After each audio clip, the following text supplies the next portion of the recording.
আসসালামু আলাইকুম প্রিয় শিক্ষার্থী বন্ধুরা, আজ আমরা একটি সমস্যার সমাধান করব। সমস্যাটি বলে দেওয়া আছে, দেখো। সুজন 1000 টাকা উপবৃত্তি পেল। সে তার থেকে 350 টাকা দিয়ে ড্রেস এবং 475 টাকা দিয়ে স্কুলের ব্যাগ কিনল। তো তার নিকট কত টাকা রইল আমরা সেটি বের করবো। প্রথমে সে কি কিনছে সেটা আমরা কি করে নেই, যোগ করে নেই, ঠিক আছে। তাহলে লিখবা ড্রেস কিনলো,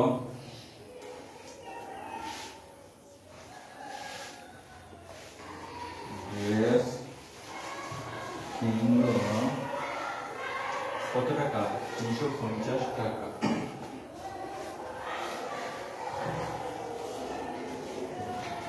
তারপর লিখবা স্কুলে ব্যাগ কিনলো,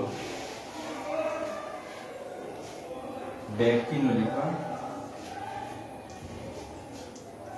ব্যাগ কিনলো 475 টাকা। তাহলে যেহেতু সে কিনছে তাহলে মোট খরচ করছে, তাহলে মোট খরচ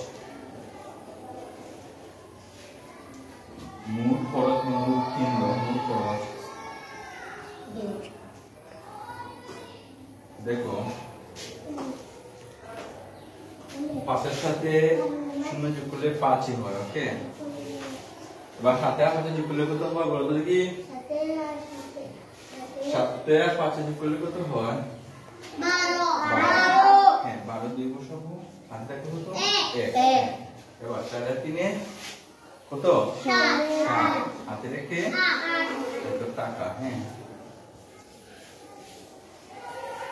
এত টাকা সে কি করলো, খরচ করলো, ওকে। তারপরে দেখো 1000 টাকা উপবৃত্তি পেল, ঠিক আছে। হ্যাঁ, এবার লিখবো উপবৃত্তি পেল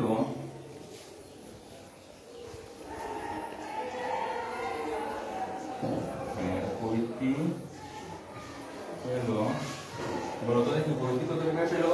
1000 টাকা, 1000 টাকা।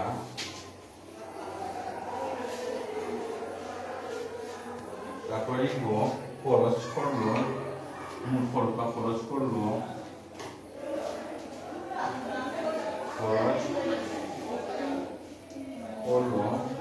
কত টাকা, খরচ কত টাকা করলো, 825 টাকা।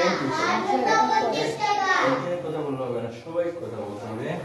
825 টাকা। হ্যাঁ, এবার দেখো কি বলছে, কার কাছে কত টাকা রইল। তার কাছে রইল, তার কাছে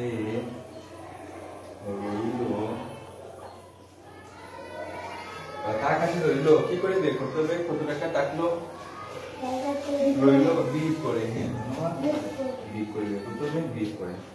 তাহলে দেখো সমাধিক পাঠ দিক যাবে না, তাহলে এই দশকের করতে গেলে কত, বা দশক একক থেকে সব করতে গেলে কত হলো 10।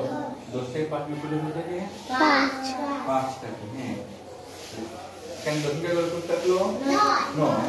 9 থেকে বিয়োগ করলে কত থাকে 7।